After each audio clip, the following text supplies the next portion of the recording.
Shalom saudara-saudara yang dikasihi oleh Tuhan. Di dalam hidup kita tidak pernah lepas dari pendekatan yang berbeda-beda.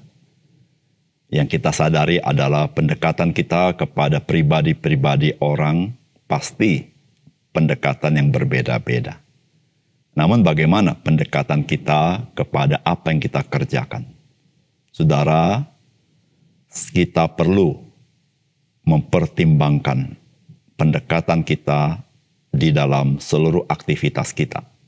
Karena pendekatan kita menentukan efektivitas daripada apa yang kita kerjakan.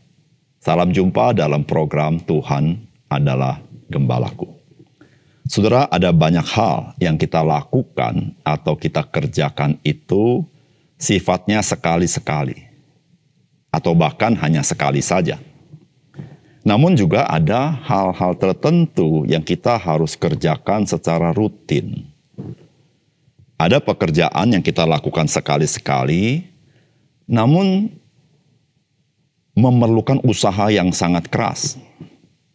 Dan ada pekerjaan yang kita perlu lakukan secara rutin, dan itu perlu kedisiplinan yang sangat tinggi. Namun ada juga, saudara, pekerjaan yang memerlukan energi yang sangat banyak dalam hidup kita. Saudara, ketika kita bisa membeda-bedakan klasifikasi pekerjaan seperti ini, maka kita bisa memperhitungkan kekuatan energi kita, dan ketika kita bisa melalui dengan efektif, maka kita tidak menyesal bisa melewati semua itu dengan baik. Saudara, mari kita membaca Kolose pasal 4 ayat 2-4.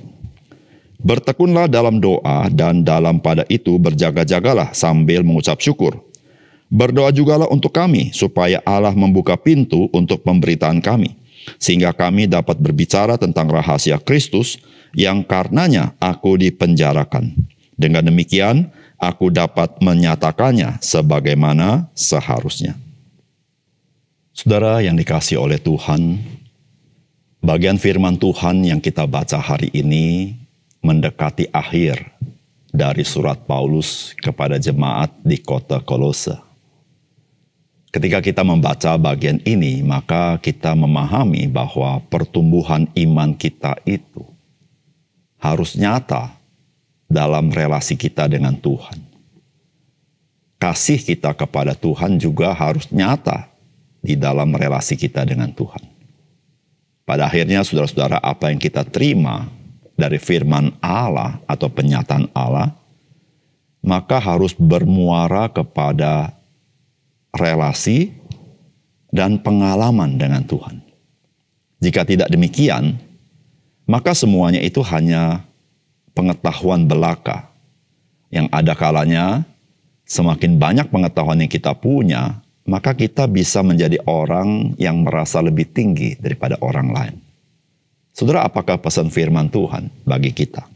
Yang pertama, tekun berdoa itu tidak terpisah dengan hidup yang berjaga-jaga dan juga semangat bersyukur.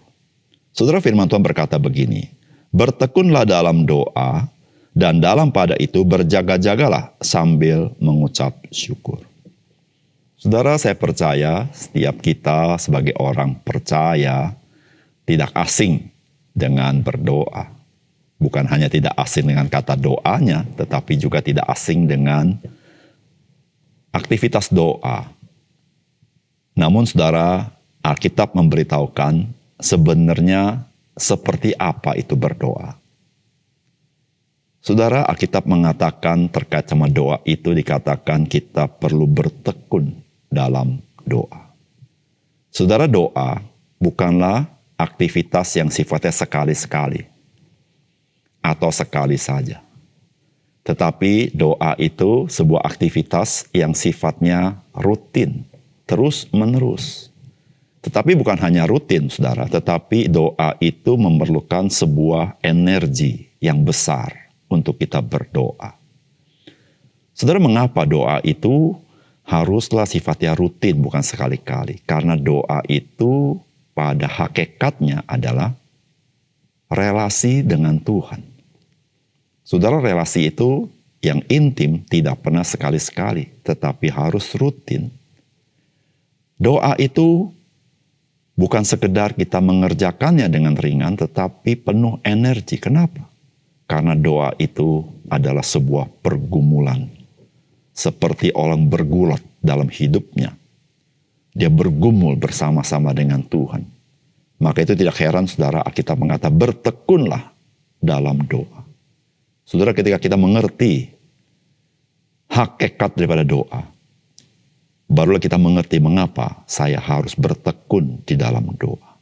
Dan saudara, orang-orang percaya yang bertekun dalam doa bukan hanya sekali-sekali berdoa. Dia menjadi orang yang berjaga-jaga. Saudara, mengapa kita tidak berjaga-jaga? Karena kita berdoa sekali-sekali. Kalau perlu saja. Bahkan doa hanya sekali.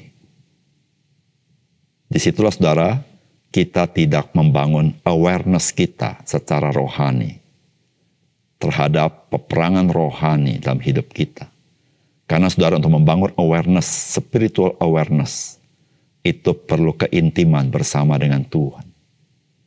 Dan saudara, Alkitab memberitahukan sambil mengucap syukur. Saudara, orang Kristen yang bertekun di dalam doa, maka orang ini mengalami kasih dan kuasa Tuhan. Saudara, disitulah saudara, dia bertumbuh dalam iman, dia bertumbuh dalam pengharapan. Di situ saudara, dia menjadi orang yang bersyukur kepada Tuhan. Saudara, ketika kita mengerti hakikat doa, maka saudara dan saya bisa mengalami doa itu sendiri. Jikalau kita tidak memahami ini, maka kita mendekati doa hanya sebatas aktivitas yang seringkali kehilangan maknanya. Saudara, mari, doa merupakan panggilan Tuhan bagi kita yang harus kita lakukan terus-menerus dalam hidup kita, namun penuh dengan energi, kesungguhan hati kita. Yang kedua, saudara, berdoalah bagi pemberitaan Injil. Saudara, berdoa jugalah untuk kami, supaya Allah membuka pintu untuk pemberitaan kami, sehingga kami dapat berbicara tentang rahasia Kristus yang karenanya aku dipenjarakan. Dengan demikian aku dapat menyatakannya sebagaimana seharusnya. Saudara, doa dan prioritas hidup kita, saudara, seharusnya tidak ada bedanya. Saudara, ketika kita berdoa kepada Tuhan, apakah yang kita doakan adalah hal-hal yang sangat penting dalam hidup kita? Ataukah kita berdoa hal-hal yang kita tidak anggap penting? Dan saya percaya saudara, setiap kita yang sungguh-sungguh berdoa, maka kita akan mendoakan yang saya tahu itu penting. Karena apa yang kita sampaikan kepada Tuhan adalah hal yang serius. Saudara, satu hal yang sangat penting, yaitu pemberitaan Injil. Saudara, sebagai orang Kristen, saudara, kita tidak boleh tidak berdoa bagi pemberitaan Injil. Mengapa pemberitaan Injil penting? Karena Injil dimeteraikan oleh darah Yesus Kristus. Mengapa pemberitaan Injil penting? Karena Injil menentukan seseorang diselamatkan atau tidak. Mengapa pemberitaan Injil penting? Karena orang-orang yang memberitakan Injil adalah orang-orang yang seperti kita, yang penuh kekurangan kelemahan. Dia perlu kuasa Roh Kudus. Disitulah Rasul Paulus meminta jemaat Kolose berdoa bagi dia. Yang pertama, supaya Tuhan membuka pintu pemberitaan. Kalau Tuhan tidak buka pintu, tidak ada seorang yang bisa membuka pintu itu. Supaya Tuhan memberikan kemampuan kepada Paulus untuk berbicara tentang rahasia Kristus. Saudara, ini butuh hikmat Tuhan. Yang ketiga, supaya Tuhan menolong hambanya berbicara sebagaimana apa adanya. Saudara, Orang-orang percaya yang beritaan Injil membutuhkan ketiga hal ini. Tuhan buka pintu, Tuhan memberikan dia kemampuan hikmat membicarakan tentang Kristus. Yang ketiga, Tuhan menolong dia berani menyampaikan apa adanya. Di situ saudara-saudara, betapa penting kita sebagai orang percaya berdoa bagi pemberitaan Injil. Saudara, biarlah dalam hidup kita sebagai orang percaya, semakin kita mengenal Kristus, semakin kita menjadi orang-orang prajurit-prajurit Kristus yang berdoa. Mari kita berdoa. Bapa surga, terima kasih untuk kebenaran firman Tuhan. Biarlah Tuhan meteraikan firman-Mu dalam hati kami. Kami bukan saja tahu akan Engkau, mengenal Engkau, tetapi kami tahu dan hidup di dalam persekutuan dengan Tuhan. Kami tahu hal-hal yang Tuhan prioritaskan di dalam kehidupan kami, supaya menjadi prioritas yang pertama dan utama dalam hidup kami. Terima kasih Tuhan. Dalam nama Tuhan Yesus kami berdoa. Amin.